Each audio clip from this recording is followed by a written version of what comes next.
ఇవాళ ఏడాది ముఖ్యమంత్రి ఇస్తే నెక్స్ట్ 50-50 అంటాడు. అంటే అధికారంలోకి వస్తే ఖచ్చితంగా అడుగుతారు మరి. లేదు అనుకోండి, ఇంకోటి అప్పుడు ఏమైపోతుంది, జేడీయూ పరిస్థితి అయిపోతుంది. జేడీయూ ముందు బీజేపీకి అట్లా ఇచ్చింది, ముందు పాతికిచ్చి ఆ పైన పెంచుకుంటూ పవర్ షేరింగ్లకు వచ్చేసేసి, పవర్ షేరింగ్ ఇవ్వనంత వరకు ఆయన సెటిల్ అయ్యింది. కానీ బీజేపీ తర్వాత ఏమైంది, బీజేపీ బలపడ్డాక పవర్ షేరింగ్ అడిగింది. పవర్ షేరింగ్ తర్వాత నితీష్ కుమార్కి అది పవర్ షేరింగ్ ఇవ్వడం బిగింది. అంటే మీరన్నట్టు భవిష్యత్తు ప్రమాదం ఇవన్నీ ఇప్పుడు టీడీపీ ఆలోచించాలా? మన అల్టిమేట్ టార్గెట్ జగన్ గద్దె దించడం, ఇస్తే పోయేది ఏముంది, మనం అధికారంలోకి వచ్చేస్తే చాలు అని అది ఆలోచించాలా? అది పవన్ కళ్యాణ్ ఆలోచన, ముందు జగన్ దించేయాలన్నది. అవును, వీళ్ళు కూడా అదే కదా. చంద్రబాబు గారు అంత పిచ్చిది కాదు, పార్టీ స్టాండర్డ్గా ఉండాలా, పార్టీ స్టాండర్డ్గా ఉండాలా, అధికారం రావాలా.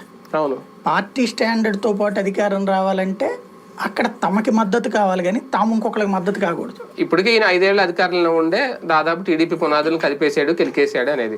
ఇంకో 5 ఏళ్ళు మళ్ళీ ఆయన అధికారంలో వస్తే మొత్తం పునాదులన్నీ రాలిపోవా? ఎక్కడ ఎప్పుడు ఏది ఉండదండి. కాంగ్రెస్ పార్టీని జాతీయ స్థాయిలో బీజేపీ ఏమైనా చేయగలిగిందా? మళ్ళీ గెలుపులు మళ్ళీ ఓటములు జరగట్లేదా? అట్లా కమ్యూనిస్టులను ఎవరైనా తుడిచేశారా? గతంతో పోలిస్తే తగ్గిపోయింది కదా కాంగ్రెస్ పార్టీ. 53-55 స్థానాలకు వచ్చేసింది అంటే ఎంత తగ్గిపోయినట్టు. ఇప్పుడు 100 వస్తే చాలు అనుకునే పరిస్థితిలో ఉన్నారు వాళ్ళు సింగిల్ గా. 2018లో 3 రాష్ట్రాలు గెలుచుకుంది మళ్ళీ. అవును, ఇప్పుడు మళ్ళీ పోయింది. కానీ రేపు పొద్దున మీరు అన్నట్టు 100 సీట్లు వచ్చింది అనుకోండి, 50 సీట్లు వచ్చినట్టు 100కి రావడం అంటే ఎదుగుదలే కదా. వస్తే ఎదుగుదలే. అదే ఒకప్పుడు ఎలా ఉండేది ఎలా పడిపోయింది అంటారు.